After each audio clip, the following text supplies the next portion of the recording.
हरे कृष्णा। सुप्रभु जी दंडवत प्रणाम। सभी भक्तों को दंडवत प्रणाम। दंडवत प्रणाम माता जी। हरे कृष्णा। सभी भक्तों के चरणों में दंडवत प्रणाम। जी रीति हरे माता जी। हरे कृष्णा। कृष्णा। सभी को दंडवत प्रणाम। हरे कृष्ण दंडवत प्रभु प्रणाम। जी दंडवत प्रणाम। जी माता जी नरसिंह आरती कहिएगा। जी प्रभु जी। हरे कृष्ण सही भक्तों को दंडवत प्रणाम। नमो विष्णुपदाय कृष्ण पृष्ठाय भूतले श्रीमते भक्ति वेदांत स्वामी इति नामिने नमस्ते सरस्वती देव गौर प्रचारिणे निर्वेश शून्यवादी पश्चात्य सारिणे जगत गुरु शिल प्रभुपाद की जय। नरसिंह आरती की जय। भक्तलाल महाराज की जय। नमस्ते नरसिंहाय प्रह्लादनाथनाहिने हिरण्याकशिपुर्वक्षः शीलादंखानकालाय इतो नरसिंहा परितो नरसिंहा यतो यतो यामि ततो नरसिंहा बाहि नरसिंहा हृदये नरसिंहा नरसिंहमदि शरणं प्रपदे तब कर कमल वरे नखाम अद्भुत श्रृंगाम दलिता हिरण्यकश्यपु तनुभृंगम केशवधृता नरहरि रूपा रूप जगदीश हरे जय जगदीश हरे जय नरसिंह देव जय नरसिंह देव जय जय नरसिंह देव। जय नरसिंह भगवान की जय। भक्तलाल महाराज की जय। हरे कृष्ण प्रभु की धन्यवाद। धन्यवाद माता जी बहुत सुंदर। जी माता जी 10 नाम अपराध बोल दीजिएगा। जी प्रभु जी। हरि नाम में होने वाले 10 नाम अपराध इस प्रकार हैं। पहला है पवित्र भगवान नाम का प्रचार करने के लिए जीवन समर्पित करने वाले महान भक्तों की निंदा करना। दूसरा है शिव ब्रह्मा आदि देव भगवान के नामों के समान समझना एवं स्वतंत्र समझना। तीसरा है गुरु के आदेशों की अवज्ञा करना। चौथा है वैदिक शास्त्रों का खंडन एवं प्रमाणों का खंडन करना। पांचवा हरे कृष्ण महामंत्र की महिमा को काल्पनिक समझना। छठा है पवित्र भगवान नाम में अर्थवाद का आरोप। सातवां है पवित्र भगवान नाम के बल पर पाप करना। आठवां है हरे कृष्ण महामंत्र के जप में वेदों में वर्णित शुभ सकाम कर्मकांड के समान समझना। नवा है अश्रद्धालुओं को पवित्र भगवान नाम की महिमा का उपदेश देना। 10वां है भगवान के जप में पूर्ण विश्वास होना और इसकी अगम महिमा सुनने पर भी भौतिक विषय शक्ति बनाए रखना। ध्यान पूर्वक जप ना करना भी एक अपराध है। अपने आप को वैष्णव समझने वाले प्रत्येक भक्त को इन सब अपराधों से बचना चाहिए। जय श्री प्रभुपाद।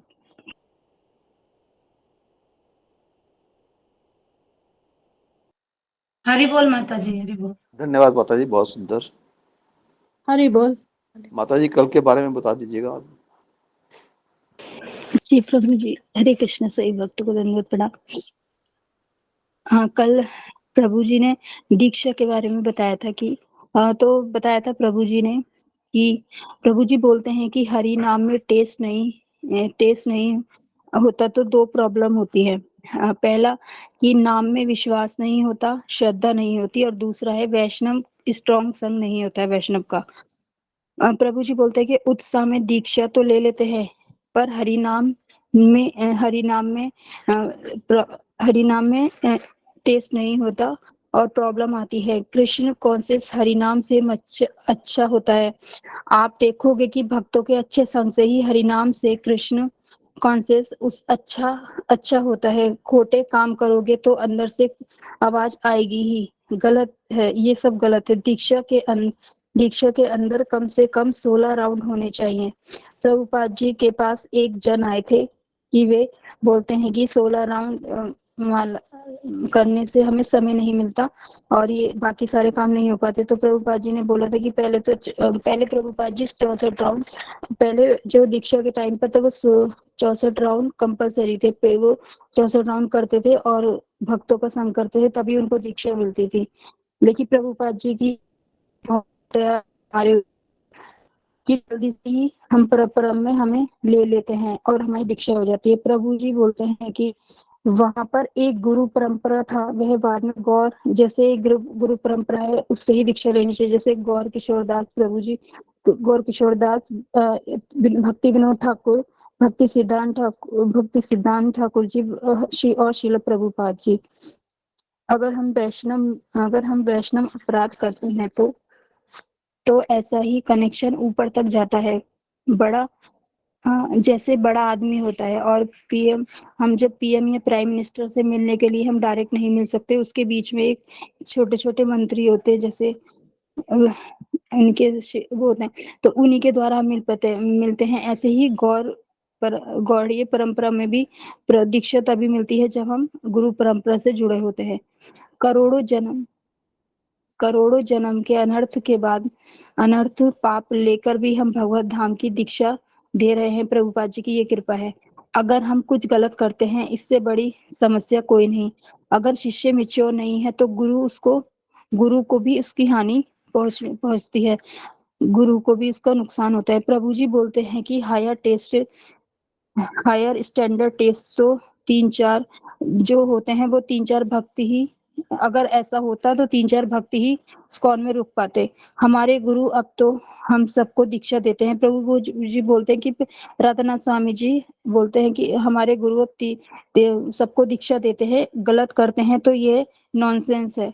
दीक्षा के बाद सीरियस नहीं होंगे तो कृष्ण का टेस्ट भी नहीं आएगा।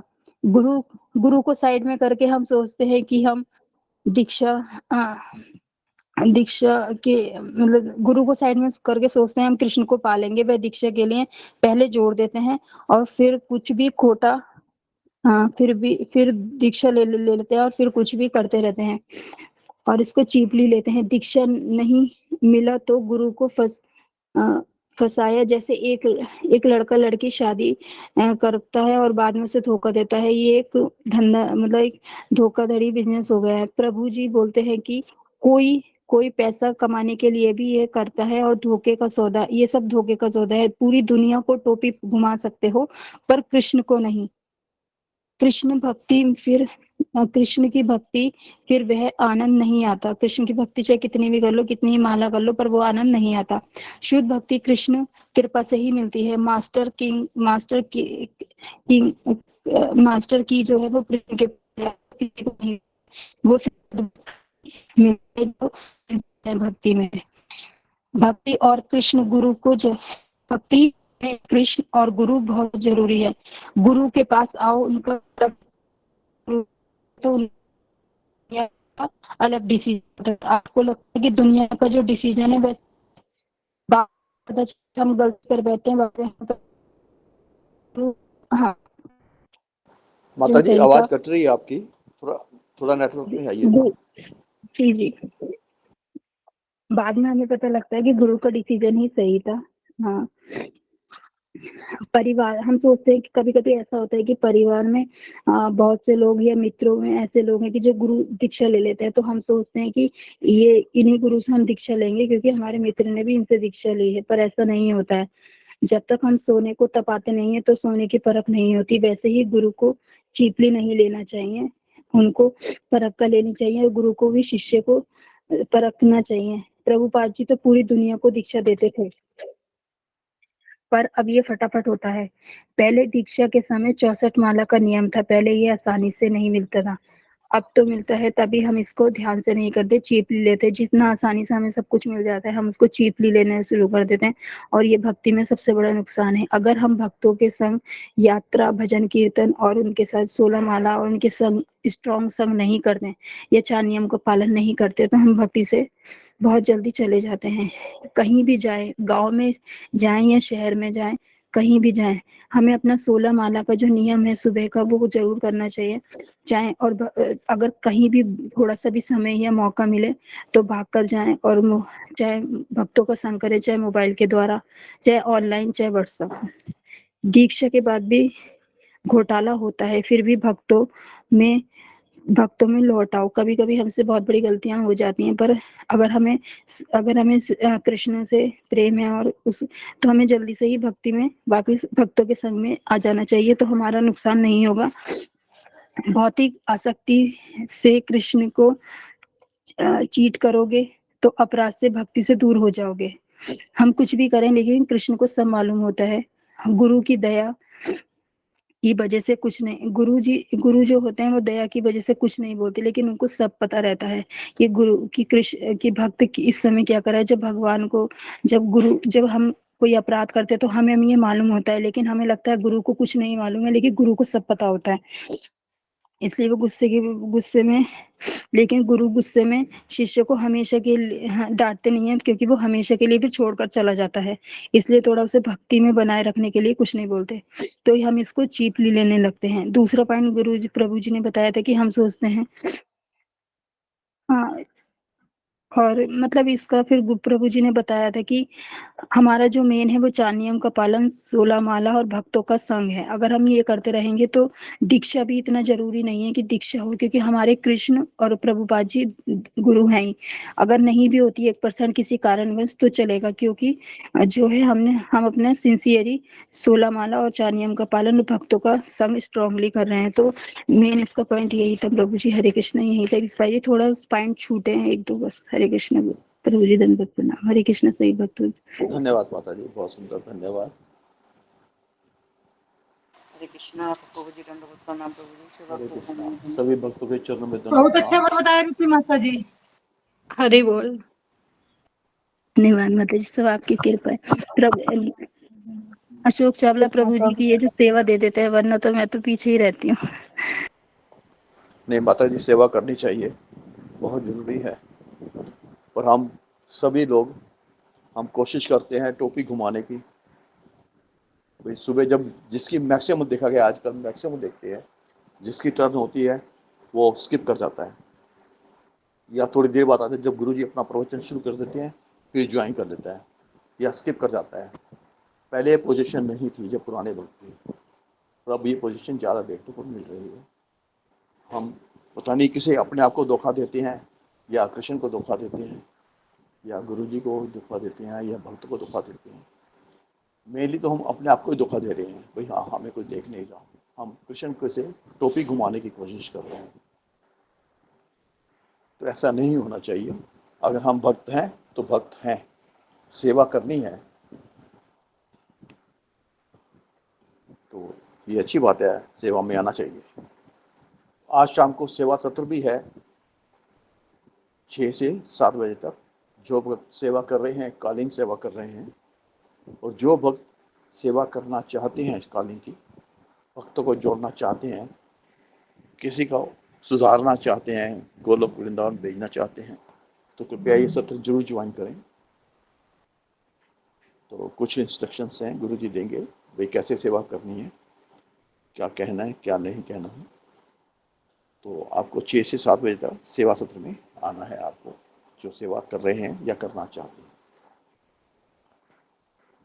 तो मेरे ख्याल से आज भगवद गीता लेगी गुरु जी, तो सभी के पास भगवद गीता होनी चाहिए। जी हरे कृष्णा। हरे कृष्णा। चलो प्रणाम गुरु जी। हरे कृष्णा। हरे कृष्णा।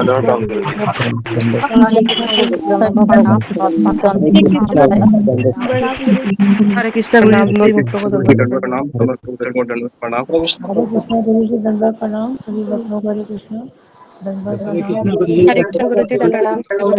प्रणाम। हरे हरे कृष्णा। हरे कृष्णा। हरे कृष्णा। जी। ओम अज्ञानतिमिरान्धस्य ज्ञानाञ्जनशलाकया चक्षुरुन्मीलितं येन तस्मै श्रीगुरुवे नमः। नमो विष्णुपदाय कृष्णप्रेष्ठाय भूतले श्रीमते भक्तिवेदान्त स्वामिनिति नामिने। नमस्ते सरस्वती देवे गौरवाणी प्रचारिणे निर्विशेष शून्यवादी पाश्चात्य देशतारिणे। हे कृष्ण करुणा सिंधु दीनबंधु जगतपते गोपेश गोपिका कांत राधा कांता नमोस्तुते। तप्त कांचन गौरांगी राधे वृंदावनेश्वरी वृषभानुसुते देवी प्रणमामि हरिप्रिये। वाञ्छाकल्पतरुभ्यश्च कृपा सिन्धुभ्य एव च पतितानां पावनेभ्यो वैष्णवेभ्यो नमो नमः। जय श्री कृष्ण चैतन्य प्रभु नित्यानंद श्री अद्वैत गदाधर श्रीवासादि गौर भक्त वृंद। हरे कृष्णा कृष्णा कृष्णा हरे हरे, हरे राम राम राम हरे हरे। जी हरे कृष्णा, सबका स्वागत है सत्र में। तो आज हम भगवत गीता का क्लास लेते हैं जी। तो कौन सा हमारा श्लोक शुरू था? शुभ चावला प्रभु। 330 गुरुजी, तीसरे अध्याय का 3.30 30वां श्लोक, 3.30। 30 भगवत गीता। ओके, तो हम तीसरे अध्याय का 30वां श्लोक पढ़ रहे हैं। मयि सर्वाणि कर्माणि संन्यास अध्यात्म चेतसा निराशी निर्ममो भूत्वा युद्धस्व विगत ज्वर। मयि सर्वाणि कर्माणि संन्यास्तु अध्यात्म चेतसा निराशीर निर्ममो भूत्वा युद्धस्व विगत ज्वर।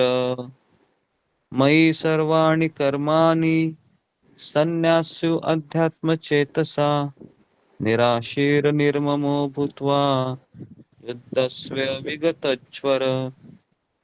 जी कोई पढ़ना चाहेगा? Finger police. जी प्रभु, मैं पढ़ूँ प्रभु जी?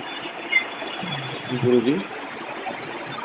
पढ़ूँ प्रभु जी? मयि सर्वाणि कर्माणि संन्यस आध्यात्म चेतसा निराशीष निर्मम भूत्वा युद्धस्व विगत ज्वरः।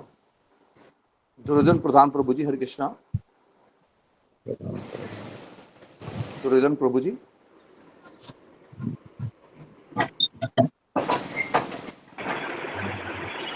हरे कृष्णा।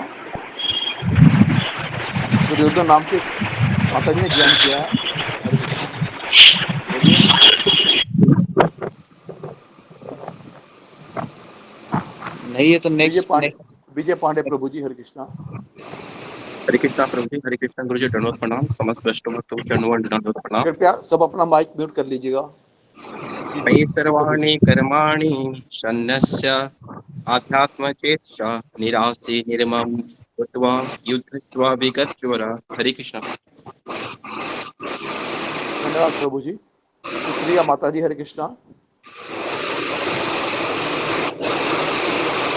प्रभु जी दंडवत प्रणाम। सभी भक्तों के चरणों में दंडवत प्रणाम।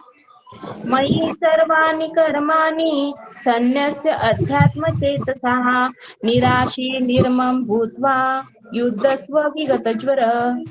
हरे कृष्ण। धन्यवाद माता जी। मीनाक्षी रावत माता जी, हरे कृष्णा।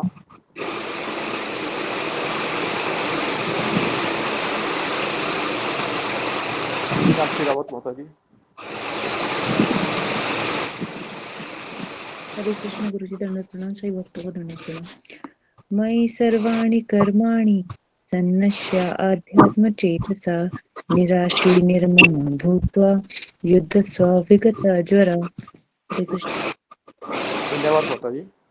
नमिता शाह माता जी, हरे कृष्णा। हरे कृष्ण गुरु जी, आपके चरणों में कोटि कोटि प्रणाम गुरु जी। सभी भक्त को चरणों में प्रणाम।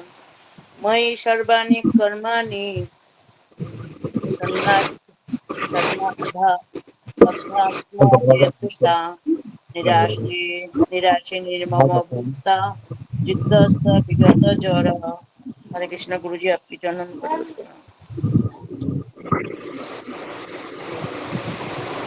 प्रणाम।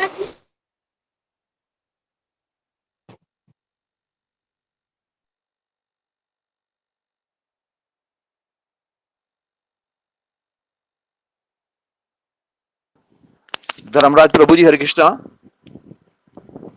हरे कृष्णा गुरुजी, दंडवत प्रणाम। सभी को दंडवत प्रणाम। मयि सर्वाणि कर्माणि संन्यासात्यात्म चेतसा निराशी निर्मयो भूत्वा युद्धस्य विगत ज्वरः। हरे कृष्ण। धन्यवाद प्रभु जी। शीला बैरागी माता जी। हरे कृष्णा। मयि सर्वाणि कर्माणि संन्यासाध्यात्मचेतसा निराशी निर्ममो भूत्वा युद्धस्व विगतज्वरः। हरे कृष्ण। धन्यवाद माता जी। रीति माता जी, हरे कृष्णा। हरे कृष्ण गुरुजी दंडवत प्रणाम। हरे कृष्ण सभी भक्तों को दंडवत प्रणाम। मय्यानि सर्वाणि कर्माणि संन्यास आत्म चेतः निराशी निर्ममं भूत्वा वा युद्धस्य विगत स्वरः। धन्यवाद माता जी। सुनीति माता जी, हरे कृष्णा। हरे कृष्ण प्रभु जी, हरे कृष्ण गुरु जी, सभी भक्तों के चरणों में दंडवत प्रणाम। मयि सर्वाणि कर्माणि संन्यासाध्यात्म चेतसा निराशी मम भूत्वा युद्धस्व विगतो ज्वरः। हरे कृष्ण प्रभु जी। धन्यवाद माता जी। मंजरी माता जी, हरे कृष्णा। हरे कृष्ण गुरु जी दंडवत प्रणाम। श्री भक्तों को दंडवत प्रणाम। मयि सर्वाणि कर्माणि संन्यास्याध्यस्यात्मचेतसा निराशीनान् मन्मभूत्यां युद्धस्य विगतज्वरः।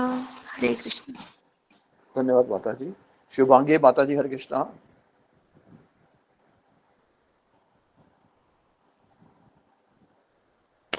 शुभांगी माता जी, हरे कृष्णा। हरे कृष्णा प्रभु जी, आपके चरणों में दंडवत प्रणाम। मयि सर्वाणि कर्माणि सन्न्यस्य अध्यात्म चेतसा निराशीः निर्ममः भूत्वा युद्धस्य ज्वरः। हरे कृष्ण गुरु। धन्यवाद माता जी। स्वप्ना माता जी, हरे कृष्णा। स्वप्ना पाणिग्रही। हरे कृष्ण दंडवत प्रणाम। सुभद्रं दंडवत प्रणाम।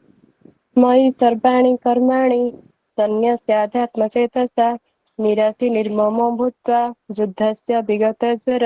हरे कृष्ण। धन्यवाद माता जी। सतीश कुमार माथुर प्रभु जी, हरे कृष्णा। धन्यवाद जी। हरे कृष्णा। मयि सर्वाणि कर्माणि संन्यासादात्म चेतसा निराशीर्निर्मोहो भूत्वा युद्धस्य विगतज्वरः। धन्यवाद। धन्यवाद प्रभु जी। जी गुरु जी, हरे कृष्णा।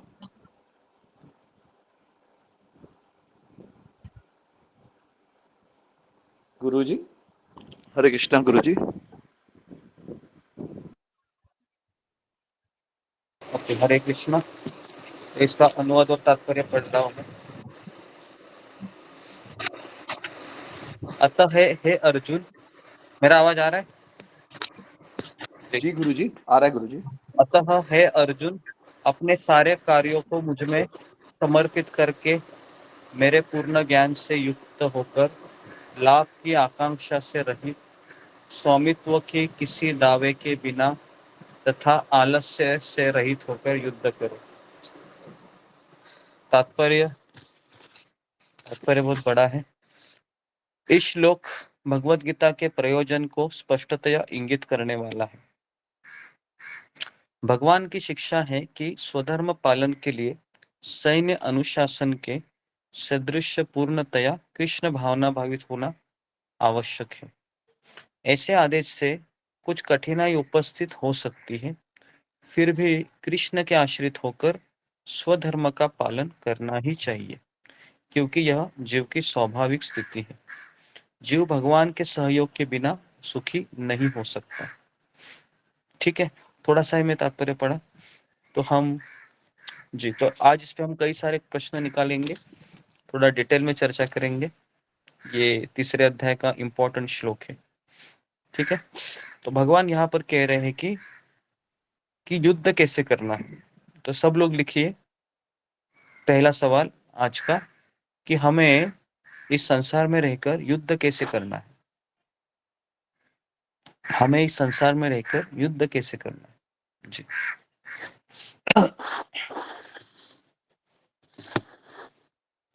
हमें इस संसार में रहकर युद्ध कैसे करना है।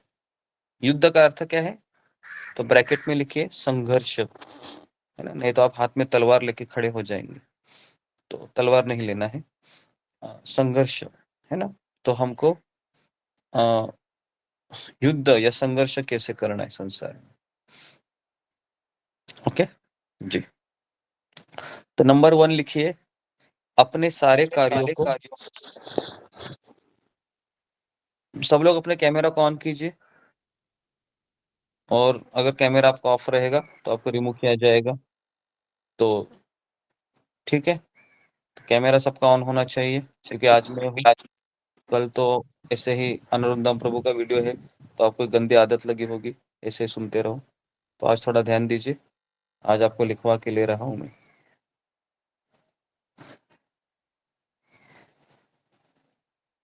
ओके जी, पहला सवाल लिखा सबने कि हमें इस संसार में रहकर युद्ध कैसे करना चाहिए।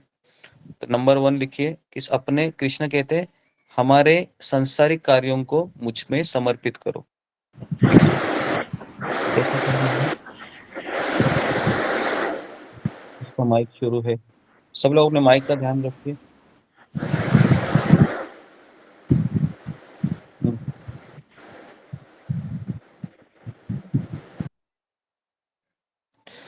जी ठीक है, तो कैसे करना है? तो पहला उत्तर है इसका, अपने सांसारिक कार्य मुझ में समर्पित कर। मुझे समर्पित करने का अर्थ क्या है? कृष्ण को समर्पित करना। ठीक है, कृष्ण को समर्पित करना, सारे कार्यों कृष्ण को समर्पित करना। कैसे करें अभी हम? ये भी यहाँ पर भी एक सवाल बन जा रहा है ना। कोई मुझे पूछेगा कि कैसे मैं कृष्ण को अपने सारे कार्य समर्पित करूं, कौन मुझे उत्तर देगा? फिंगर को रेज कीजिए, कैसे मैं अपने कार्य कृष्ण को समर्पित करूं? जी बताइए, फिंगर को रेज कीजिए। जी सुप्रिया डिवाटे।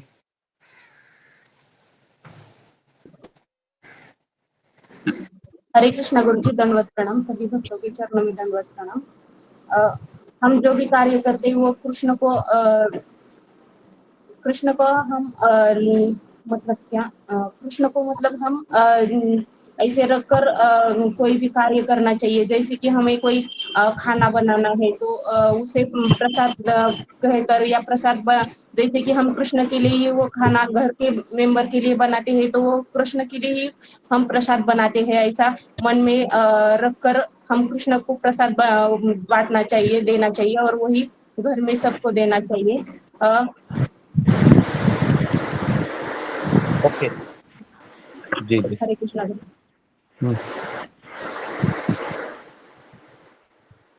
विवेक भानुशाली जी, आपका माइक है, जरा बंद कीजिए,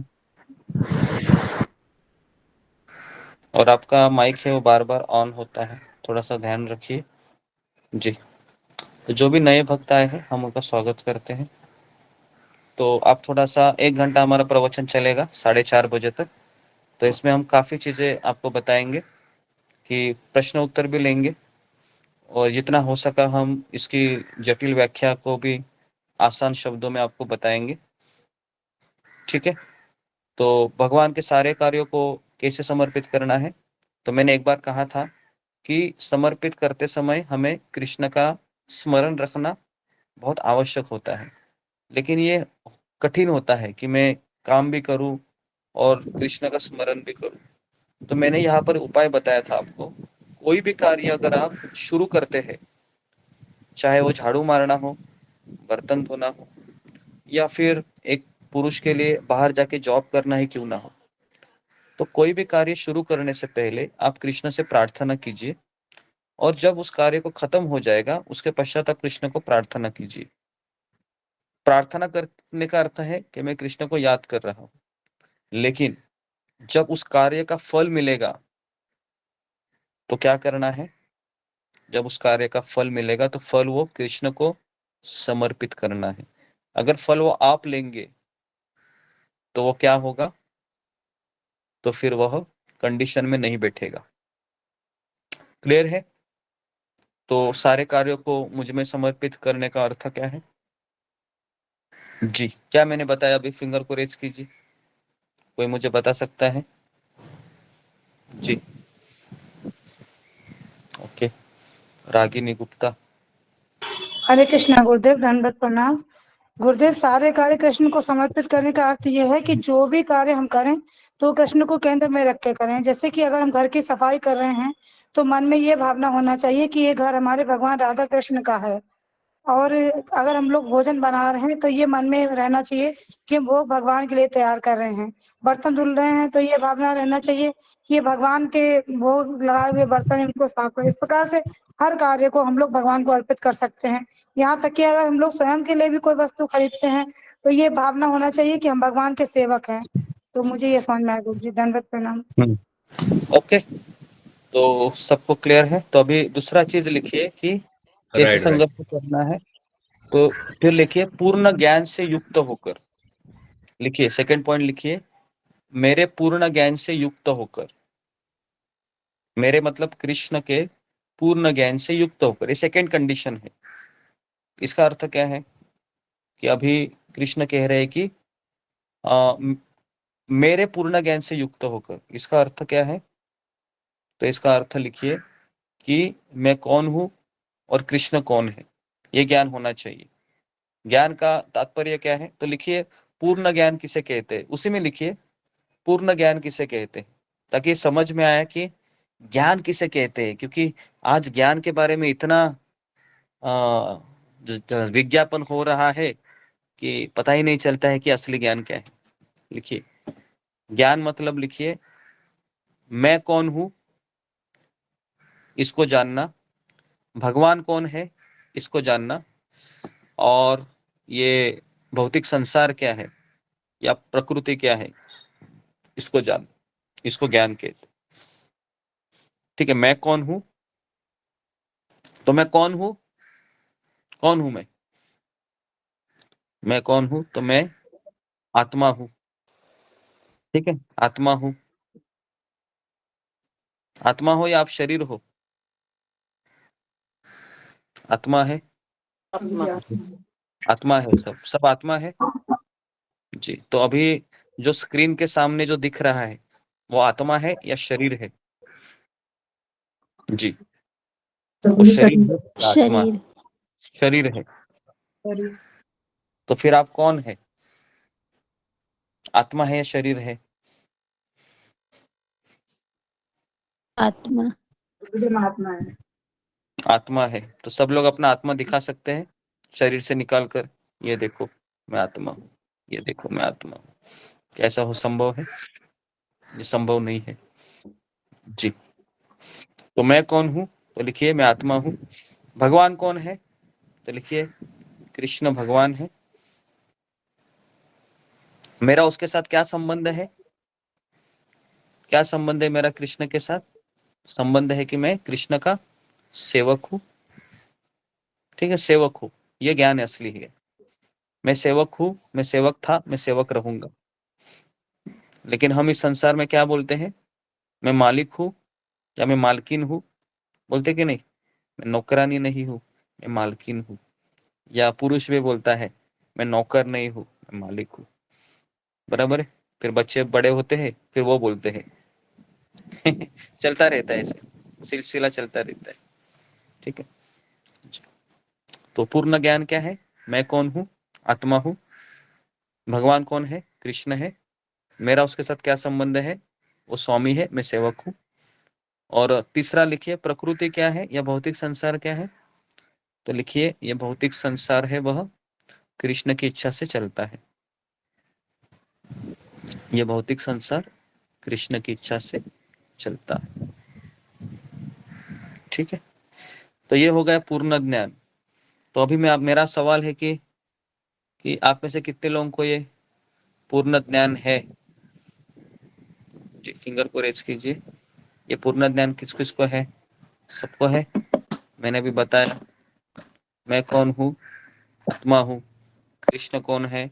भगवान है। भगवान मुझे दिखते हैं क्या? जी, भगवान को हम देख सकते हैं, भगवान है नहीं देख सकते हैं। बराबर है जी। भगवान को देख सकते हैं, हम नहीं देख सकते हैं। भगवान को हम अनुभव कर सकते हैं। कहाँ पर है भगवान अनुभव करने के लिए? तो भगवान कृष्ण कहते हैं कि सूर्य और चंद्र मेरी तो आंखें हैं। तो हम सूर्य को देखकर भगवान को याद कर सकते हैं। जब हम जल पीते हैं तो हमारी प्यास बुझ जाती है, तो भगवान कहते हैं जल का स्वाद मैं हूं, भगवान को याद कर सकते। ठीक है, ये हो गया ज्ञान, हो गया पूर्ण ज्ञान। ठीक है, सेकंड कंडीशन क्लियर हो गई। थर्ड कंडीशन लिखिए अभी, लाभ की आकांक्षा से रहित, मतलब फायदा, मेरा फायदा होगा ये मुझे सोचना नहीं है कि मेरा फायदा ही होना चाहिए। आप में से कितने लोग यहाँ पर इसलिए आ रहे हैं कि मेरा यहाँ पर कुछ फायदा होना चाहिए? क्योंकि यहाँ पर कहते हैं कृष्ण लाभ की आकांक्षा से रहित, मतलब आकांक्षा मतलब इच्छा, लाभ की इच्छा से रहित। तो हम सत्संग में क्यों आते हैं? लाभ, कौन सा लाभ हमको चाहिए यहाँ पर, या लाभ ही नहीं चाहिए? कौन मुझे बताएगा? हम सत्संग में किस लाभ की इच्छा से आते हैं, या हमको लाभ की इच्छा नहीं होनी चाहिए? जी हम आध्यात्मिक लाभ के लिए आते हैं। जी जी प्रभु जी, फिंगर को आप प्रेस कीजिए, है ना, मैं नाम लूंगा आपका। जी अभय यादव। हरे कृष्ण जय प्रभु जी। तो जी हम सत्संग में इसलिए आते हैं क्योंकि जैसे आपने बताया कि हमें मतलब ज्ञान का अर्थ क्या है, कि मतलब कि मैं कौन हूँ, भगवान कौन है, ये भौतिक संसार क्या है। तो इसी दृष्टिकोण से आते हैं, क्योंकि जब हम शास्त्रों का ज्ञान लेते हैं जो भगवान ने भगवद गीता में क्या है, तो वरिष्ठ वैष्णव से सुनते हैं, तो उस ज्ञान को जब हम लेते हैं तो हमारा जो वास्तविक मतलब संबंध है भगवान के साथ, हम उसको जान पाते हैं। तो इसीलिए हमको मतलब भगवान इस सत्संग में आते हैं। हरे कृष्ण। ओके, तो लाभ क्या है यहाँ पर हमारा, कौन सा लाभ हो रहा है? एक्चुअल में यहाँ पर लाभ हो रहा है हमारा, लेकिन वो लाभ कौन सा है? रीति दबास। हरे कृष्णा गुरु जी, दंडवत प्रणाम। एक तो गुरु का संग, भक्तों का संग, ये सबसे बड़ा लाभ है। ओके जी, तो इस संसार में लाभ किसका हमें करना चाहिए, ये एक सवाल यहाँ पर एक उत्पन्न हो रहा है। जी मीनाक्षी। हरे कृष्णा गुरु जी, दंडवत प्रणाम। सभी भक्तों को दंडवत प्रणाम। और गुरु जी, जैसे रीति माता जी ने कहा कि भक्तों का और गुरु का संग मिलता है और भगवान के हम और करीब जाते हैं और भक्ति में बने रहते हैं। तो भक्ति में बने रहने के लिए हम सत्संग में बने रहते हैं, इसी लाभ से कि हम भक्ति में टिके रहेंगे। हरे कृष्ण, धन्यवाद। ओके, लाभ की आकांक्षा से रहित, तो यहाँ पर कौन से लाभ की आकांक्षा की कृष्ण बात कर रहे हैं? तो भौतिक लाभ की यहाँ पर बात चल रही है।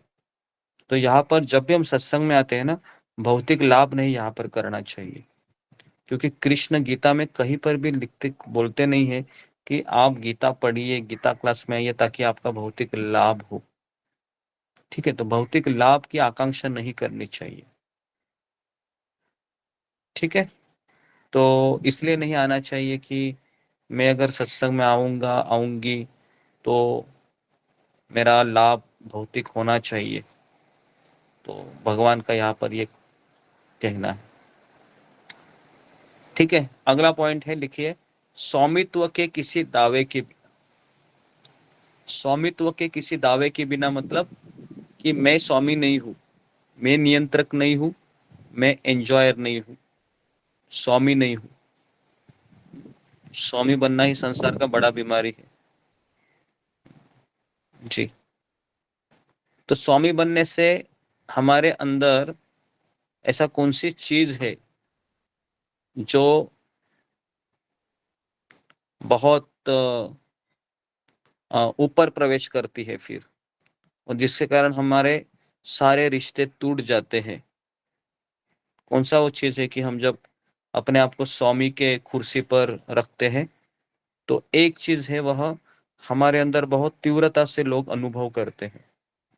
जी बताइए विजय पांडे।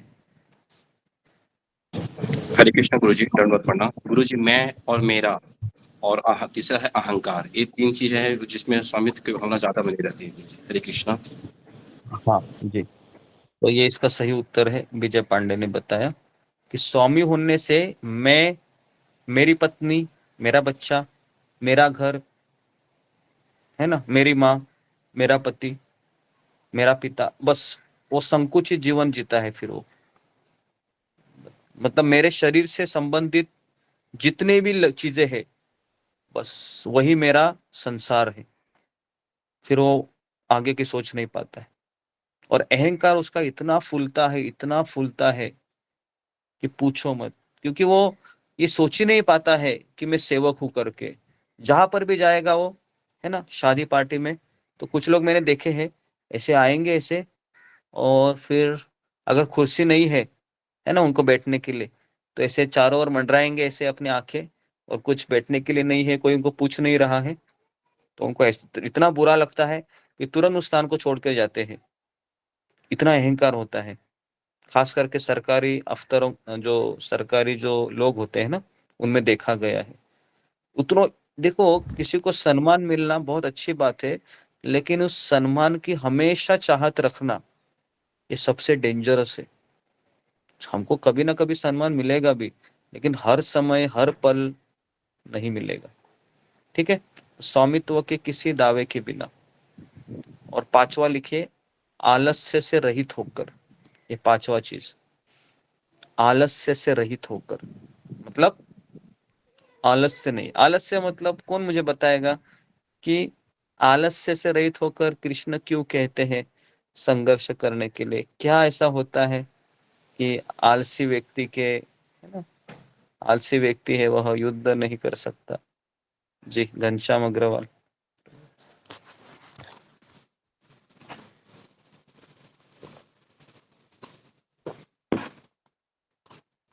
जी, घनश्याम अग्रवाल जी, बोलिए। जी, सात जी, अंतर्यामी। हरे कृष्ण गुरु जी, दंडवत प्रणाम। सभी भक्तों की चरणों में दंडवत प्रणाम। गुरु जी, आलस्य व्यक्ति के मन में कभी भी जोश पैदा नहीं हो सकता, और जिसके अंदर जोश नहीं है, किसी भी काम करने में उसको कोई आग्रह नहीं होता, और अगर आग्रह नहीं होगा तो सुचारू रूप से वो कोई भी काम कर ही नहीं सकता। हरे कृष्ण गुरु जी, दंडवत प्रणाम। सभी भक्तों की चरणों में दंडवत प्रणाम। जी, तो आलस्य ये कौन से गुण में आता है? तो आलस्य ये तमोगुण में आता है। तमोगुण आलस्य का प्रतीक है। ठीक है, आलस्य ये तमोगुण में आता है।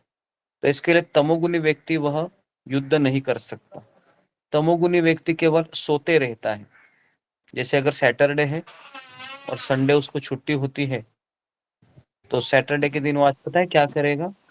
आज वो सैटरडे नाइट मारेगा और फिर संडे के 12 बजे तक सोते रहेगा दोपहर के, और फिर इस तरह से सोमवार के दिन वापस ऑफिस ज्वाइन करेगा।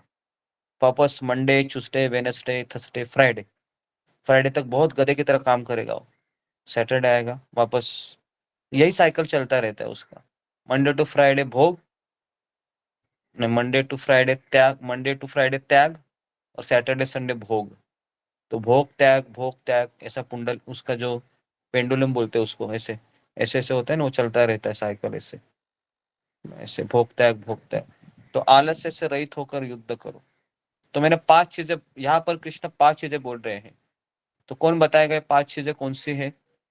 फिंगर को रेज कीजिए। किसने लिखा है किसने 5 चीजें अच्छे से, जो मैंने बताया अभी तक? जी, रेखा, पायल।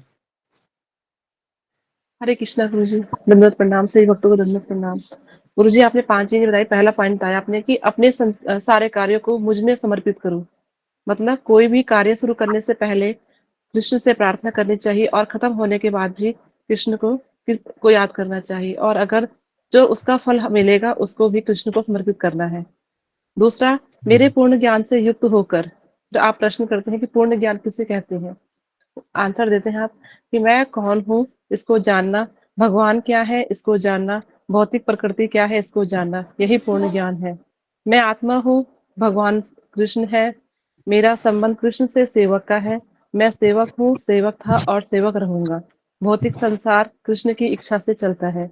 तीसरा पॉइंट है लाभ की आकांक्षा से रहित, मेरा फायदा होगा या नहीं यह नहीं सोचना है। चौथा, स्वामित्व के दावे के बिना कि मैं स्वामी नहीं हूँ, नियंत्रक नहीं हूँ, मैं एंजॉयर नहीं हूँ। पांचवा, आलस्य से रहित होकर। हरे कृष्णा गुरु जी, दंडवत प्रणाम। सही भक्तों को दंडवत प्रणाम। ओके, तो सब लोगों ने ऐसे लिखा होगा, ऐसे आशा करता हूँ। हाँ, कितने लोग लिख रहे हैं? फिंगर को रेज कीजिए ताकि मैं और थोड़ा सा धीमे गति से जाऊं। मुझे पता नहीं है, लोग लिख रहे हैं।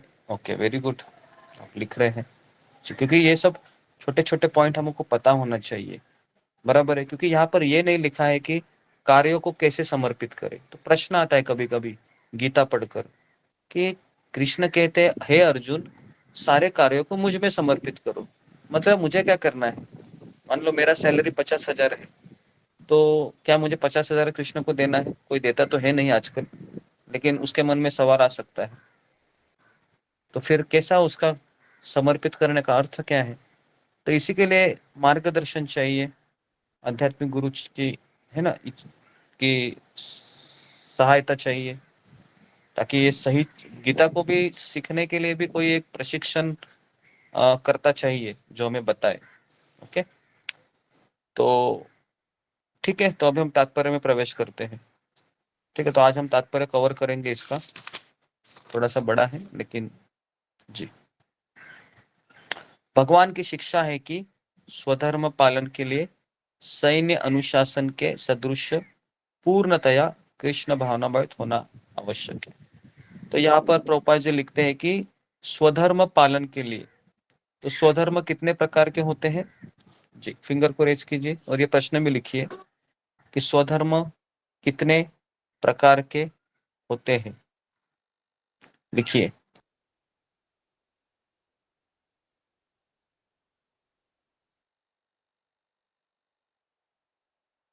जी बताइए, रंजना माता जी। हरे कृष्णा प्रभु जी, आपके चरणों में दंडवत प्रणाम, सभी को दंडवत प्रणाम। प्रभु जी, दो प्रकार के धर्म होते हैं, एक शारीरिक धर्म होते हैं और एक आत्मा का धर्म होता है। मुझे तो ये पता है प्रभु जी, कुछ गलती तो क्षमा कीजिएगा। एक शरीर से संबंधित होता है और एक आत्मा ओके, से। तो सब लोग, हाँ ओके, ये उत्तर अच्छा दिया है।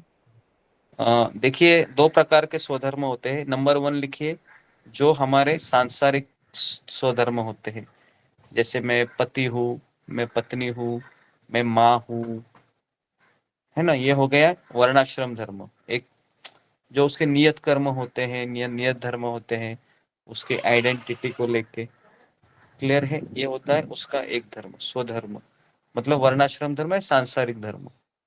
और दूसरा होता है आध्यात्मिक धर्म। आध्यात्मिक धर्म मतलब कि मैं गुरु का शिष्य भी हूँ, मैंने एक दीक्षा ली है, मैं शिक्षा ले रहा हूँ, तो मुझे उसका पालन करना है। ठीक है,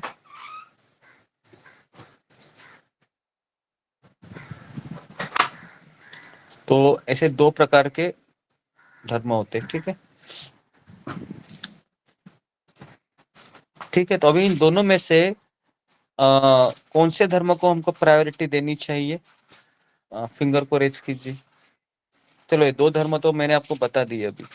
एक सांसारिक धर्म में है जो तो कभी खत्म नहीं होता है, दूसरा है आध्यात्मिक धर्म। तो दोनों में से अभी मैं कैसे इन दोनों को बैलेंस करूं, क्योंकि दोनों में भी कहाँ मैं कम पढ़ूंगा, तो वहां से मुझे कुछ सुनना पड़ेगा, है ना। अगर मैं आध्यात्मिक धर्म नहीं निभाऊंगा तो एक आध्यात्मिक गुरु मुझे सुनाएगा, और वहां पर अगर मैं धर्म नहीं निभाऊंगा तो घर के लोग मुझे सुनाएंगे। तो किसको मैं पहले प्रायोरिटी दूं और कैसे दूं? जी बताइए। जी, शुभांगी पाठक।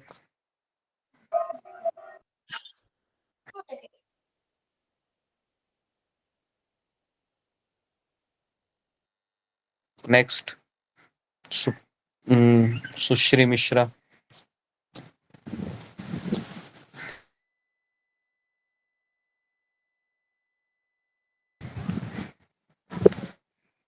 नेक्स्ट, अनुराधा गोयल।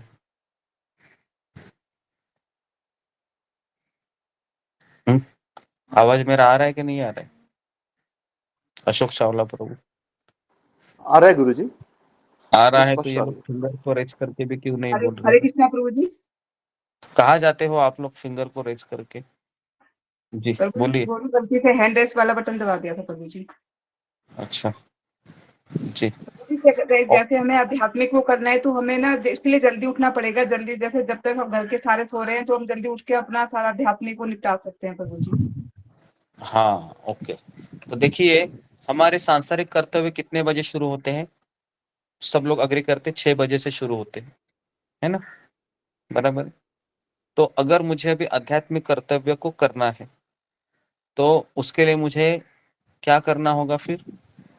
सुबह आपको 4 बजे बैठना पड़ेगा, करना है तो। और अगर कोई कहेगा कि मुझसे 4 बजे उठा नहीं जाएगा, मैं केवल सांसारिक कर्म ही कर सकता हूँ मेरे, तो इसका नतीजा क्या होगा? पुनरपि जननम, पुनरपि मरणम, पुनरपि जननी जठरे शयनम, हे संसारे भव दुखारे, कृपया पाहे पारे मुरारे। तो वापस जन्म लेना पड़ेगा, वापस किसी माँ के पेट में जाना होगा, वापस आपकी शादी होगी, वापस बच्चे होंगे, वापस बूढ़े होंगे, वापस मरेंगे, ये साइकिल चलता रहेगा। तो अगर आप यमराज के पास जाकर कहोगे कि मैंने मेरे बेटे को इंजीनियर बनाया, डॉक्टर बनाया, मेरे पत्नी का भी अच्छा से मैंने ख्याल रखा, यमराज जी बोलेगा वो सब तो ठीक है, भगवान का नाम लिया क्या तुमने? नहीं, वो नहीं लिया मैंने। क्यों? समय नहीं था। क्या करेंगे आपको? कहाँ भेजेंगे आपको? कहाँ भेजेंगे? आपको नरक ही जाना पड़ेगा। पता है क्यों? क्योंकि संसार में हर एक व्यक्ति पाप करता है, जाने अनजाने में, चाहे वो कितना भी चौखर ना क्यों ना रहे। कहाँ जाएंगे हम? नरक ही जाएंगे, है ना? तो आप बोलेंगे नहीं नहीं यमराज जी, मेरा वो देखो बेटा, पृथ्वी लोक पर आप थोड़ा नजर घुमाइए, देखो मेरा बेटा 50,000 सैलरी कमा रहा है, कितना मैंने उसके लिए किया। रोते रोते भी बोलोगे तो भी, अरे वो सब तो ठीक है, लेकिन तेरे को मनुष्य जन्म क्यों दिया था? तो बोलते हैं कि पता नहीं था। तो पता नहीं था, ठीक है, अभी तुमने मांस भी बहुत खाया है, जरा खोलते खोलते तेल में थोड़ा सा पकौड़ा बन जाओ, फिर तुम, है ना, बाद में आ जाना।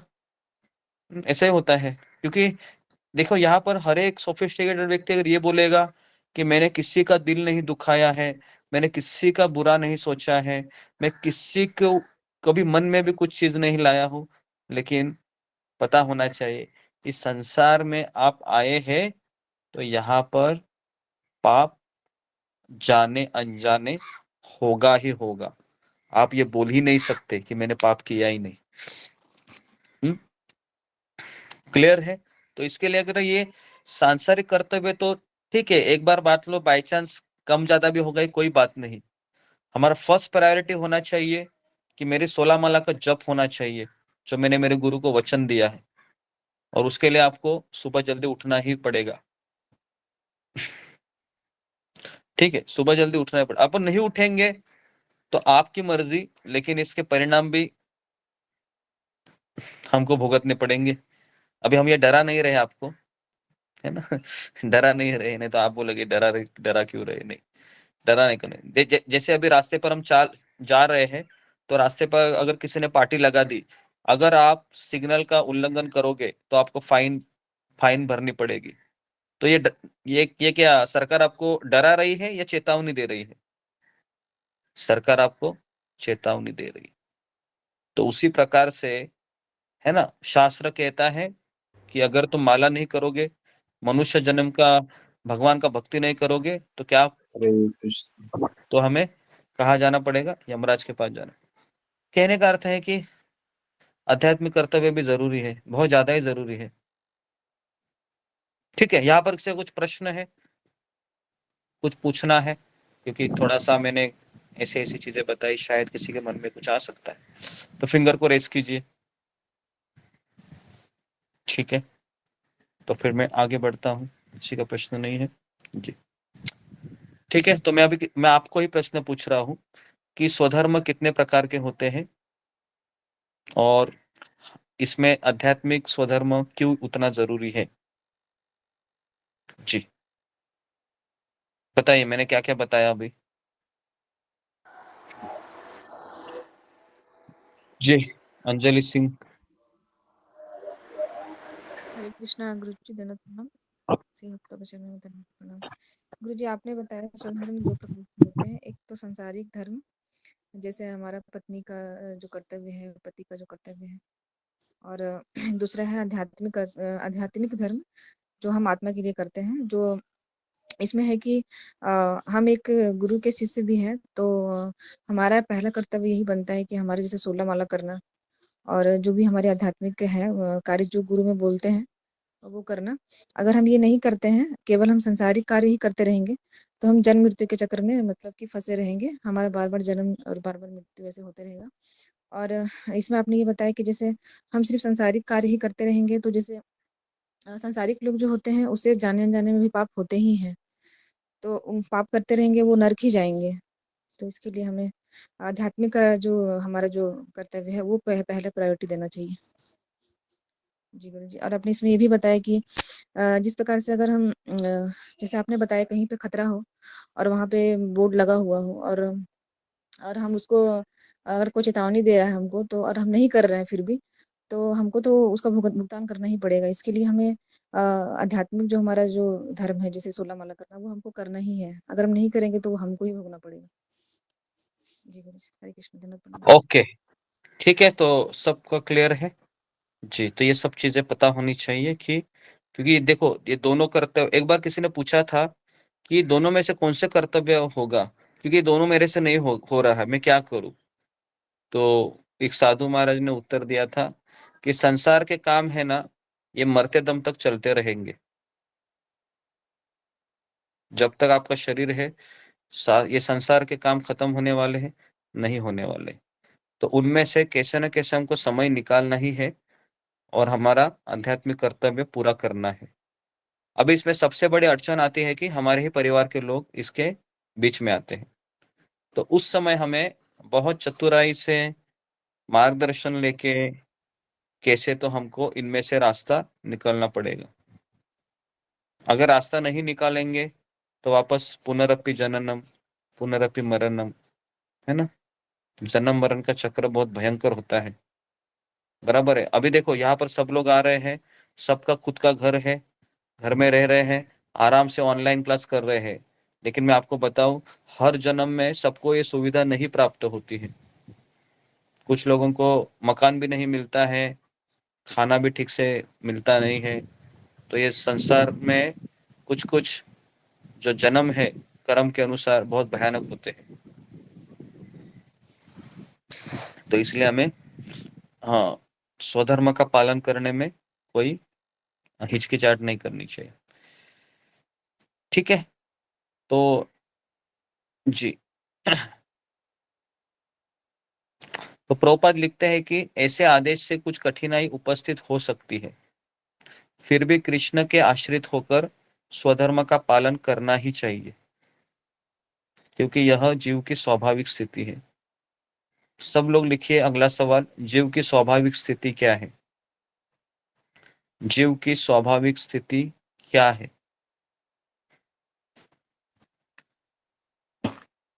जीव की स्वाभाविक स्थिति क्या है जी? इसका उत्तर लिखिए, कृष्ण के ऊपर आश्रित होकर अपने स्वधर्म का पालन करना, यह जीव की स्वाभाविक स्थिति है।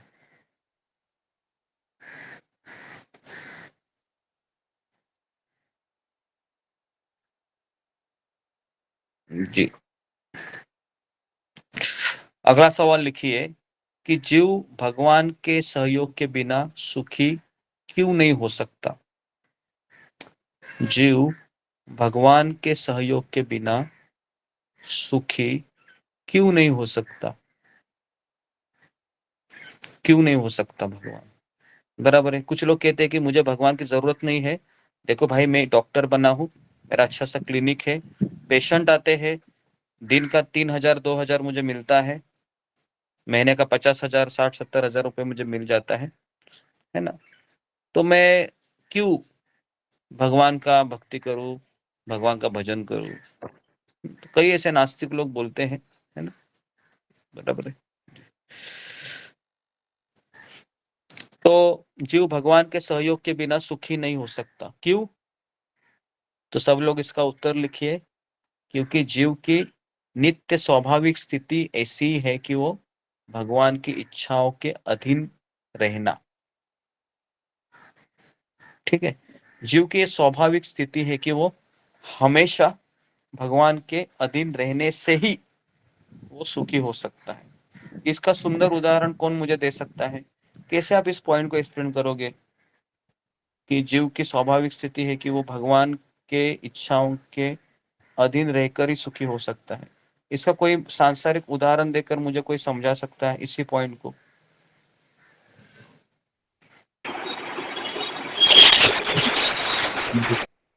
एक मिनट, घनश्याम अग्रवाल। प्रभु जी दंडवत प्रणाम। भगवान के कारण ही हमें हवा, पानी और इस संसार में पालन पोषण का सामान मिलता है। भगवान का सहयोग होकर ही हम जीव इस संसार में जी सकता है। जी जी, ओके। नेक्स्ट अभय यादव। हरे कृष्णा प्रभु जी, जैसे प्रभु जी ने बताया कि हवा पानी, तो हम कोरोना में देख सकते हैं प्रभु जी किस प्रकार से लोग जब मर रहे थे तो उसमें ऑक्सीजन की कमी हुई थी।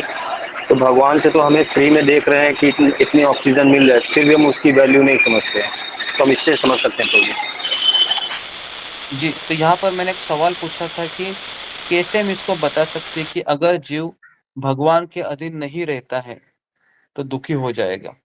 तो इसमें ये उदाहरण तो आपने थोड़ा सा अलग बताया सबने।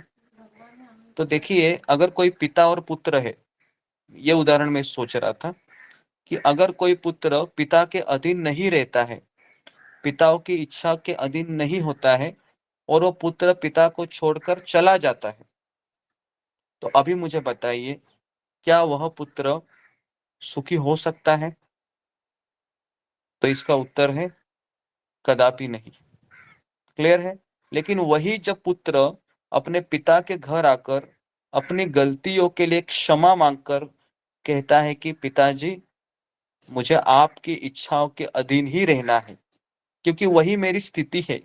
आप मेरे पिता हैं, मैं आपका पुत्र हूं, और मुझे पता चला है कि जब मैं आपके अधीन रहूंगा तो मुझे अनायास से रोटी कपड़ा मकान मिल जाएगा, लेकिन मैं आपको छोड़कर जाऊंगा तो मुझे अलग से रोटी कपड़ा मकान की तैयारी करनी होगी। समझ में आ रहा है आपको ये उदाहरण? तो वैसे ही जीव जब भगवान को छोड़कर जाता है ना, अलग से सुख ढूंढने के लिए, तो मछली की तरह तड़पते रहता है, वो पानी के बिना मछली, है ना? ठीक है, तो इसलिए हमारा ये स्वभाव है कि जब तक हम कृष्ण की शरण नहीं लेते हैं तब तक हम, चाहे हमारे पास करोड़ों रुपए हो, मैं हमेशा कहता हूँ, अच्छा पति हो, अच्छी पत्नी हो, अच्छा बच्चा भी हो, अच्छा जॉब हो, सब कुछ अच्छा हो, कृष्ण नहीं है, दुखी रहने वाले हैं 100%। अगर ऐसा नहीं होता है तो आप देखिए, आजकल के बॉलीवुड स्टार है या क्रिकेट के स्टार है, क्या इनके पास बेस्ट पत्नी नहीं है?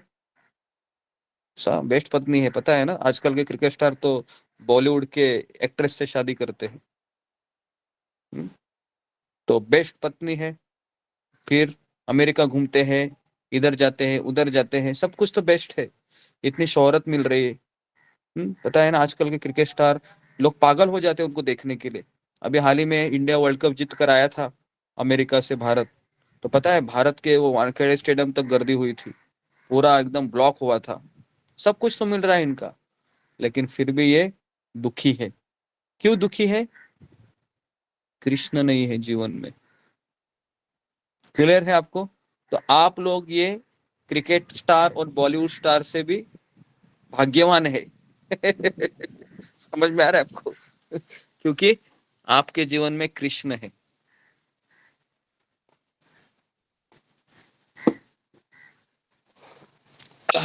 ओके,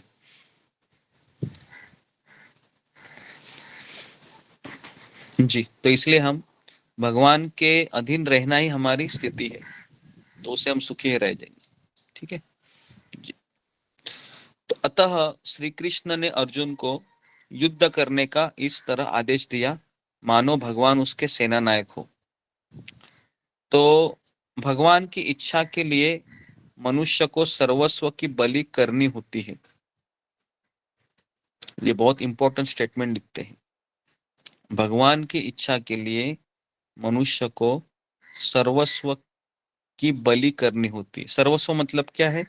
मेरी निजी सपने, मेरी निजी अभिलाषाएं, सबको तिलांजलि देनी पड़ती है।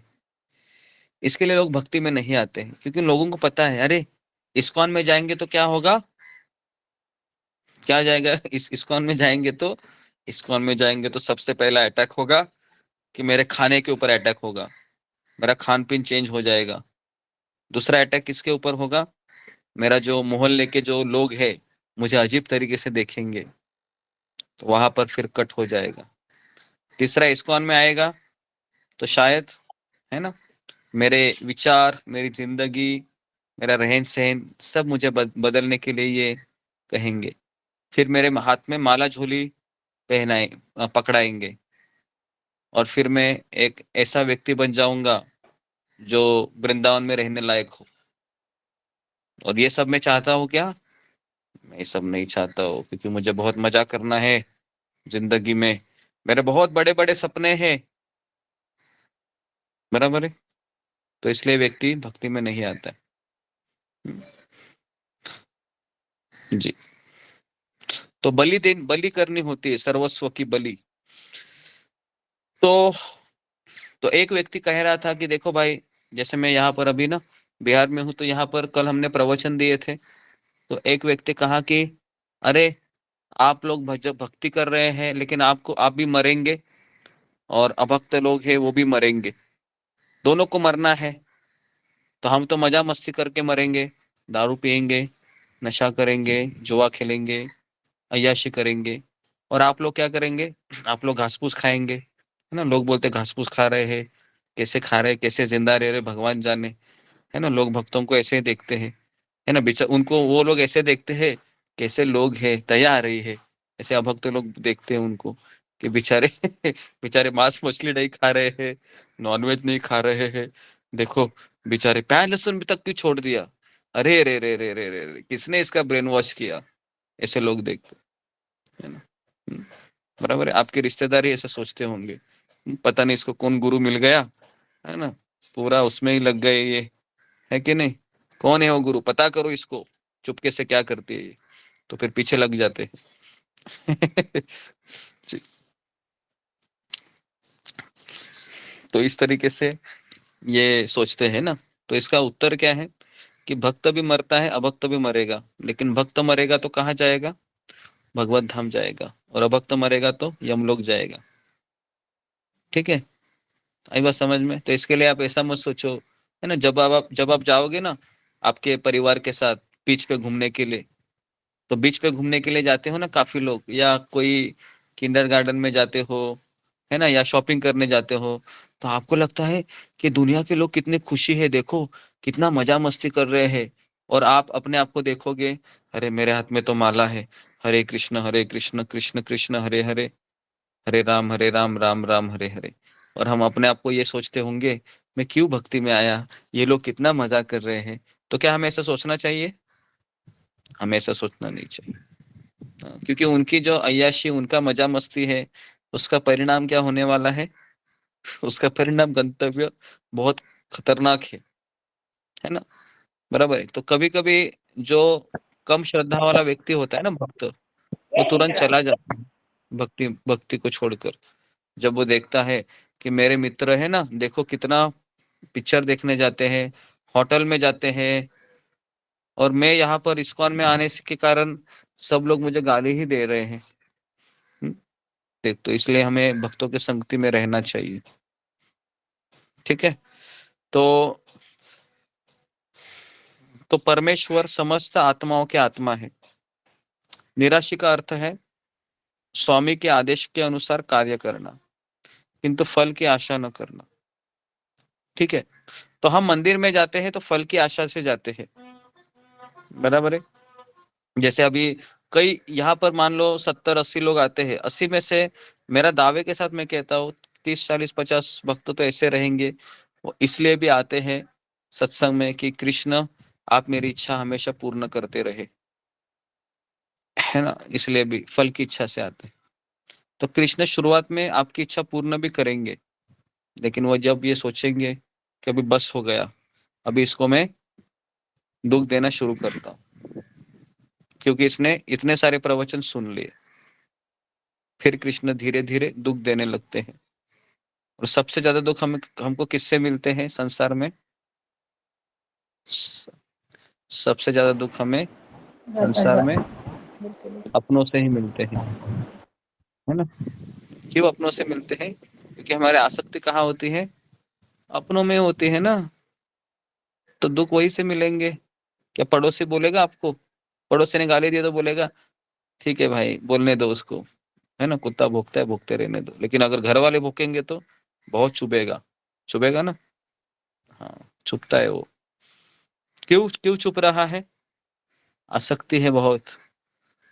आपको पता है जब पत्नी पति को बोलने लगती है ना, तो पति बोलता है कि मैं इसको खिला रहा हूँ पिला रहा हूँ, तो उसका अहंकार इतना दुखता है कि आप सोचो मत, है ना। तो इस तरीके से, है ना जी।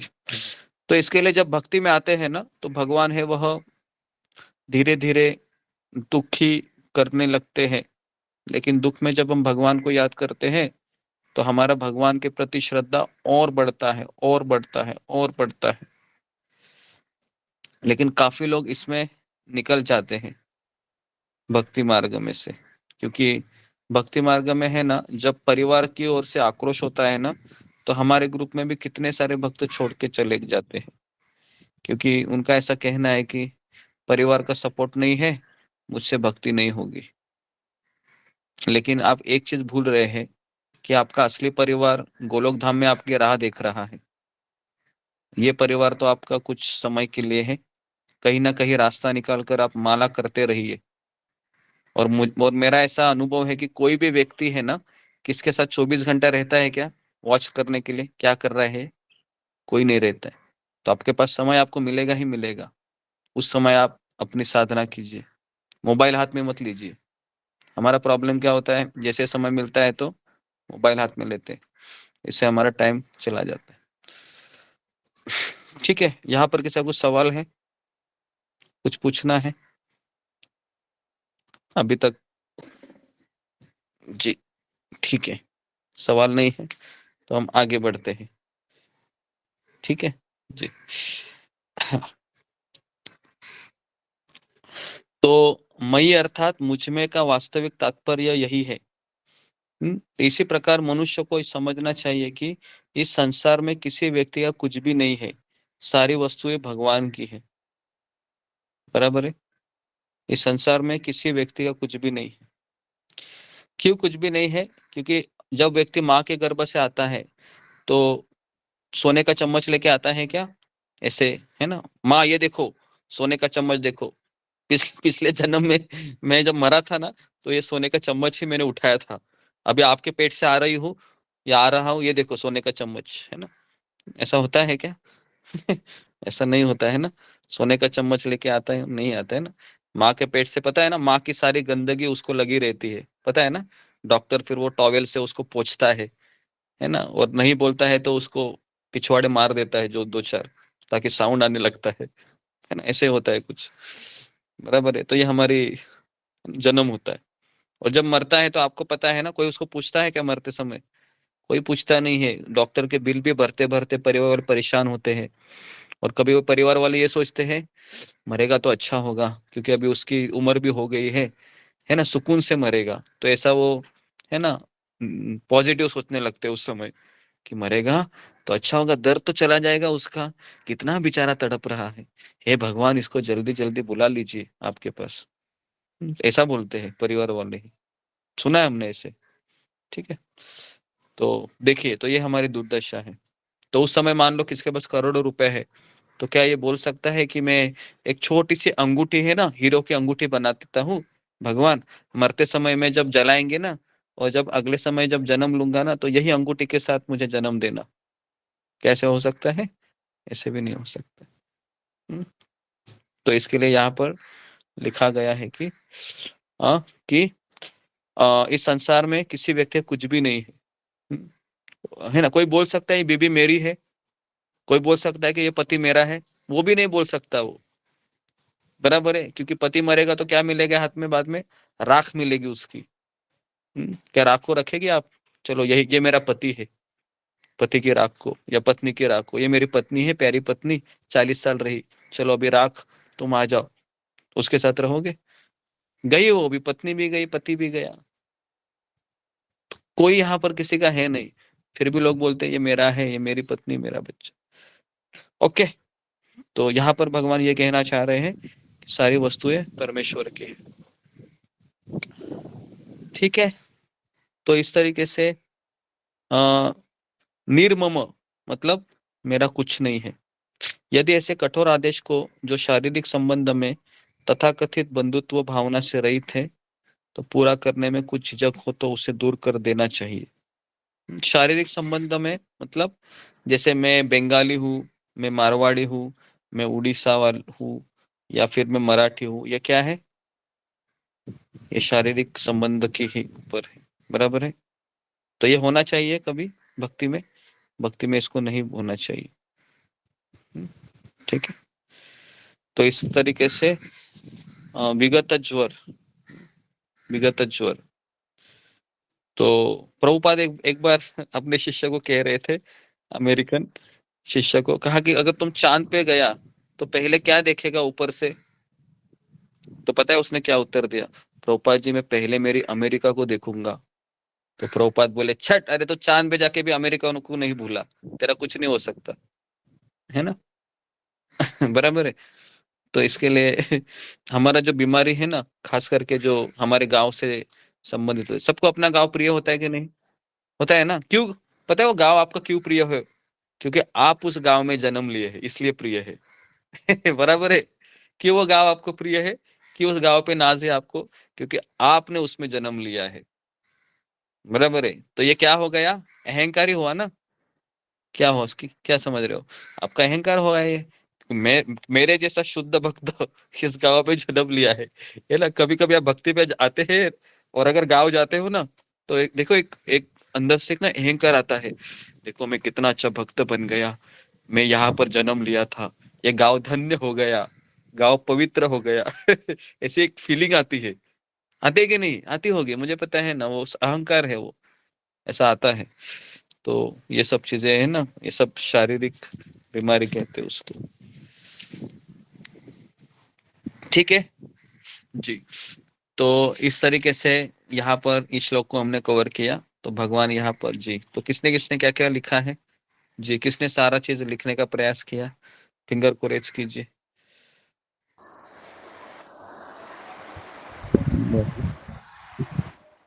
जी लिख बताइए। आशा रावत जी।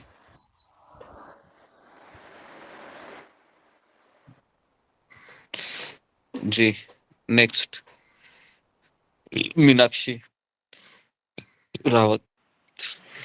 हरे कृष्णा गुरुजी, दंडवत प्रणाम। से भक्तों को दंडवत प्रणाम। गुरुजी आज आपने भगवत गीता के तीसरे अध्याय का तीसरा श्लोक लिया और सबसे पहले जो क्वेश्चन पूछा कि हमें इस संसार में रहकर युद्ध कैसे करना है, तो यहाँ पे आपने युद्ध का अर्थ बताया संघर्ष। आंसर में आपने बताया कि अपने सारे कार्य को मुझको समर्पित करो, भगवान कहते हैं। पहला पॉइंट था कि अपने सारे कार्य को मुझ पे समर्पित करो, यानी कृष्ण को समर्पित करो। तो यहाँ पे आप बताते कि फिर दूसरा उसमें आपने क्वेश्चन बोला था कि कैसे मैं अपने सारे कार्य को कृष्ण को समर्पित कर सकता हूँ। तो आंसर था कि किसी कार्य को करने से पहले हमें भगवान को प्रार्थना करनी चाहिए। चाहे स्त्री जो होती है उसको घर का काम होता है या पुरुष उसको बाहर जाना होता है, तो हर कार्य से पहले प्रार्थना करनी होती है भगवान से।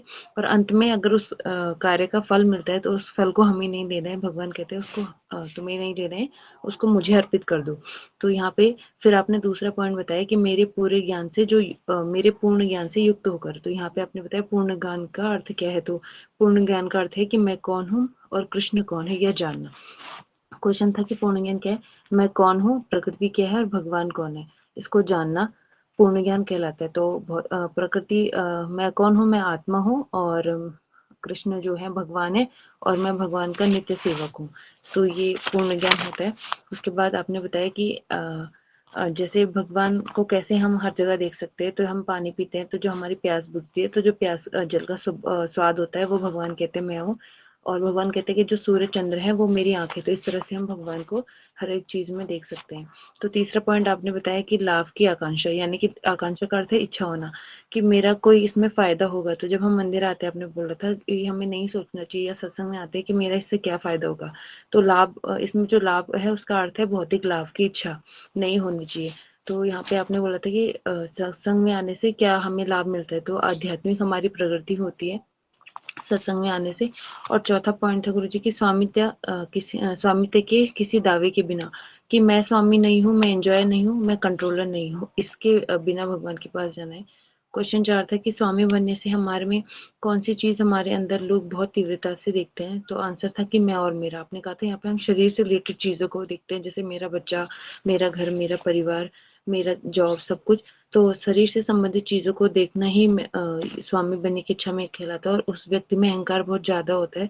और उदाहरण के लिए आपने दिया था कि शादी में कभी कभी कोई व्यक्ति आता है जिसकी गवर्नमेंट जॉब होती है, तो अगर उनको चेयर भी नहीं मिलती है तो वो पहले इधर उधर देखते हैं और उनको इतना बुरा लगता है कि वो वहां से चले जाते हैं।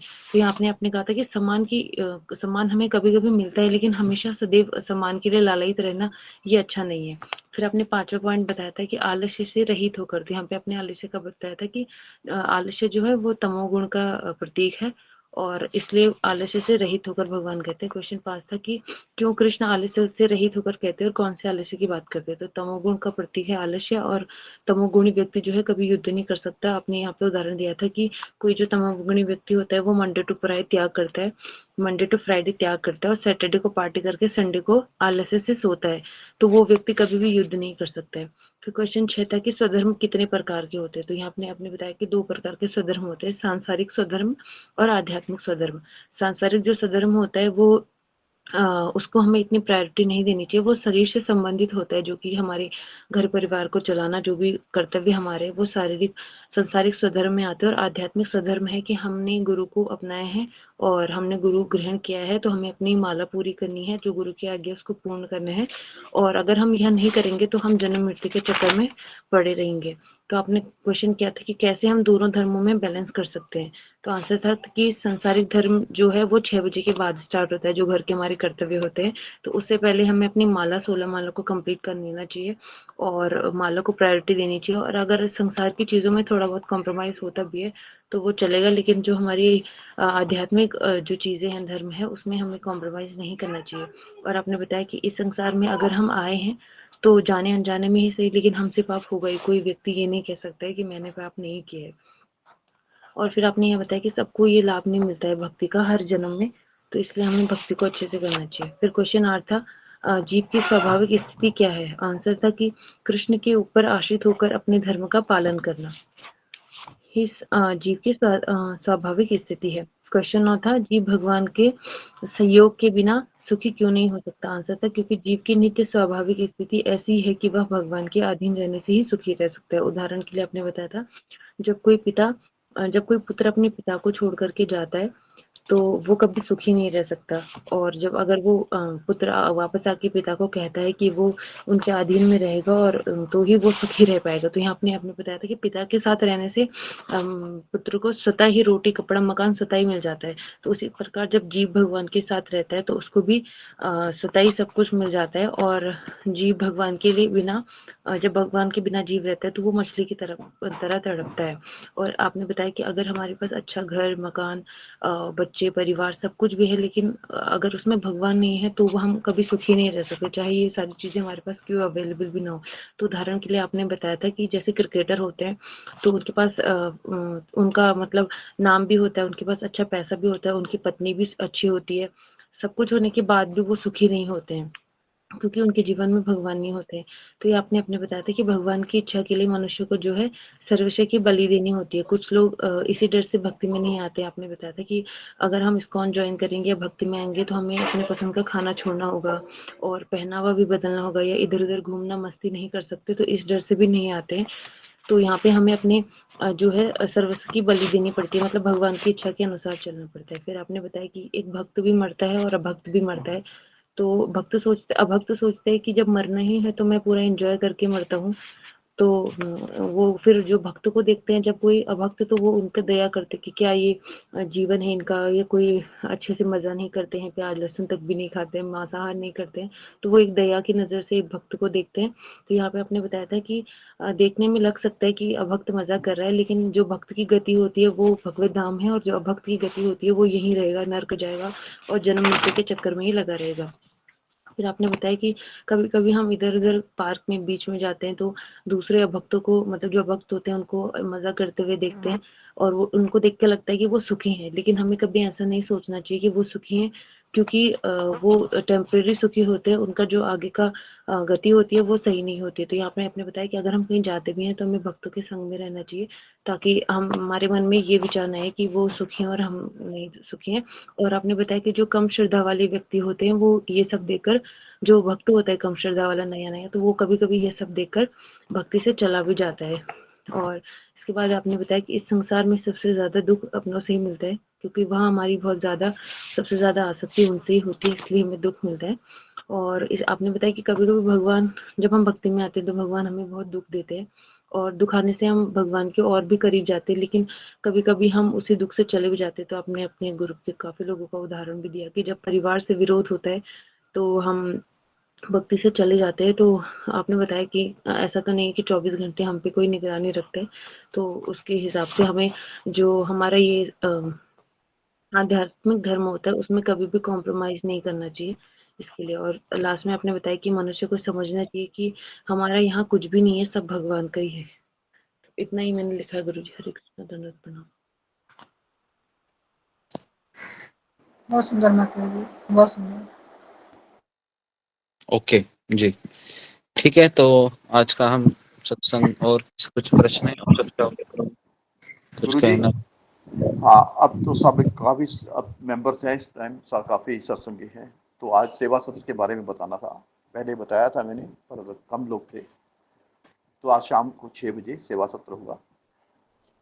जो सेवा कर रहे हैं या सेवा करने में भागीदारी अपनी बनाना चाहते हैं, भागीदार होना चाहते हैं, तो वो शाम को 6 बजे सेवा सत्र में अवश्य आए, तो आपको लिंक मिल जाएगा। गुरुजी, कभी-कभी ऐसा होता है कि सेवा सत्र का लिंक ना सिर्फ सेवा करने वालों को पास होता है, और दूसरे लोग भक्त जो सेवा करना चाहते हैं वो मेरे को मैसेज करते हैं, मैं सेवा करना चाहता हूँ, पर लिंक नहीं मिलता उन्हें। हाँ, तो आपको उस ग्रुप में हम ऐड कर देते हैं, आप भेजते रहिए, ठीक है? जी गुरुजी। ओके, धन्यवाद गुरुजी। और किसी का कुछ सवाल है? घनश्याम अग्रवाल। प्रभु जी, आज का सत्र बहुत ही सुंदर और बहुत ही व्यवहारिक लगा। पर प्रभु जी, एक बात थोड़ी सी समझ में कम आ रही है कि अगर आदमी, मनुष्य अगर थोड़ा सा भगवान के साथ रहेगा, ठीक है, थोड़ा मोह नहीं छोड़ देगा, तो अपने बच्चों को पाल नहीं सकेगा। मेरा ऐसा विचार बन रहा है जी जी। कि जैसे भाई अपना बच्चे को माँ कितना बचपन से सेवा करती है, उसका बड़े होने तक सेवा करती है, तो अगर वो मोह के कारण ही करती है कि मेरा बेटा, दूसरे का बच्चे को तो नहीं कर पाती है। जितना गंदा से गंदा काम बच्चे के लिए कर देती है, माँ बाप के लिए बच्चे कितना गंदा तक उठा लेते हैं, सब कर लेते हैं, तो ये मोह के कारण ही करते हैं। मेरा है तो मेरा तो अगर पूरा पूरी छोड़ देंगे तो पालन पोषण करना ही मुश्किल हो जाएगा, मेरे को ऐसा लगता है। जी जी, देखिए, एक सोच होता है कि ये मेरे पुत्र है, इसके लिए मुझे करना है, तो उसमें एक मोह और ममता हो रहती है ना। ममता के कारण हम करते हैं बच्चों का, अगर आप देखोगे, है ना। लेकिन हम जब ये सोचोगे कि कृष्ण ने मुझे जिम्मेदारी दी है इस व्यक्ति को, तो फिर वो सही दृष्टिकोण होता है देखने का, कि कृष्ण ने मुझे जिम्मेदारी दी है, तो इसका भौतिक और आध्यात्मिक दोनों मुझे कराने का प्रयास करना है। ये सही सोच है। फिर क्या, हमको परिणाम भी नहीं देखने कि ये मेरा बेटा है, मैंने कर्तव्य किया, इसको पढ़ाया लिखाया, भक्ति देने का कोशिश किया, भी नहीं कर रहा है, तो मैं क्या करूं?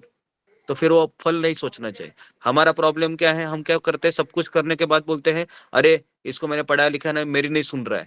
अरे वो तुम्हारी क्यों सुनेगा? वो कृष्ण की नहीं सुनता है, इसके लिए तो यहाँ पर आया, वो तुम्हारी क्यों सुनेगा? ये भी तो समझना चाहिए ना। वो कृष्ण की नहीं सुनता है, इसके लिए इस संसार में आया है, तो क्या वो मेरी सुनेगा? क्या हमारी भी कोई नहीं सुनेगा?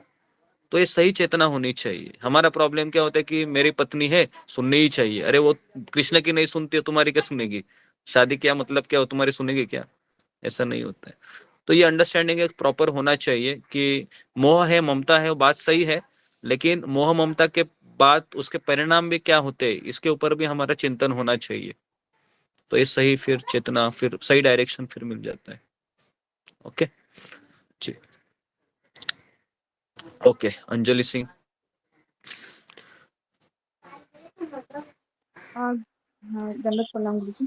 गुरु जी, मेरा सवाल था, जैसे आपने बताया ना कि परिवार वाले घर के से विरोध करते हैं, माला करते हैं या जो भी आध्यात्मिक धर्म करते हैं, तो जैसे हमें निर्णय कैसे लेना चाहिए? जैसे अगर हम 16 माला सुबह करते हैं और घर वालों से ज्यादा विरोध है, अगर टाइम थोड़ा आगे पीछे हो जाता है और उनका एक बात मानने से अगर भक्ति ज्यादा अच्छा से हो, मतलब जो भी हो पा रहा है उतना भी हो पा रहा है, अगर नहीं मानते हैं तो ज्यादा ही समस्या हो सकता है, जैसे और माला करने में समस्या हो सकती एक चीज हमारा मन हमेशा बोलता है, अभी समस्या आ रही है तो हम कॉम्प्रोमाइज भी करेंगे, लेकिन जब समस्या नहीं थी तो उस समय हमने सिंसियरिटी दिखाई क्या, ये भी सोचना चाहिए। जब मेरी समस्या कुछ नहीं थी तो उस समय हम सुबह 4 बजे उठकर जपा कर रहे थे क्या? नहीं। तो अभी हमको समस्या भगवान किसी के मार्फत दे रहे हैं, तो हमें ये सोचना भी चाहिए कि क्या अगर मैं थोड़ा बहुत कॉम्प्रोमाइज करूं तो क्या मेरी गंदी आदत हो सकती है? इसकी भी संभावनाएं हैं। तो इसके लिए हमें बहुत चौकन्ना होना चाहिए कि जब चीजें सही चल रही हो तो हमें सुबह 4 बजे उठना चाहिए, और चीजें अगर कुछ गलत हो रही है तो 2-3 दिन के लिए, कुछ समय के लिए फिर हम सुबह 7-8 माला करें, बाद में कुछ माला बाद में करें। ठीक है, इस तरीके से सोच सकते हैं। गुरु जी कॉम्प्रोमाइज नहीं करना चाहते हैं, तो 16 वाला सुबह ही करना है, तो करना है, मतलब तो करना चाहिए। करना है तो फिर उसके लिए फिर कुछ लोगों को नाराज करना होता है, लेकिन वो नाराजगी के समय भी हमको कैसे उसको टैकल करना है, ये तुमको ही करना है। मेरा काम है यहाँ पर बताना, लेकिन सबको अपनी अपनी लड़ाई किसको लड़नी है, हमको ही लड़नी है। तो इसके लिए घर का वातावरण, माहौल देखकर कुछ निर्णय ले लो। गुरु जी थोड़ा सा हिंट्स दे दीजिए, निर्णय कैसे ले, मतलब थोड़ा हिंट्स दे दीजिए ना, बता देते। अभी वो तुम्हारा उत्तर सबका उत्तर नहीं हो सकता यहाँ पर, है ना, नहीं तो सब लोग उसको ही प्रिंसिपल मान के चल पड़ेंगे। ठीक है, तो यहाँ पर मैं रुकता हूँ। आप सबका बहुत बहुत धन्यवाद। शिल प्रभुपाद की जय, गुरुदेव की जय, भगवत गीता की जय। हरे कृष्ण हरे प्रभु जी, कृष्ण।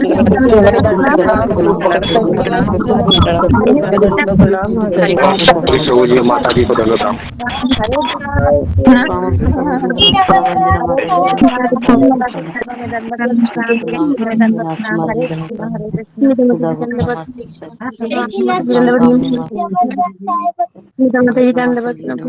सभी माता जी को, सभी जी को कोटि कोटि दंडवत प्रणाम। वो का है?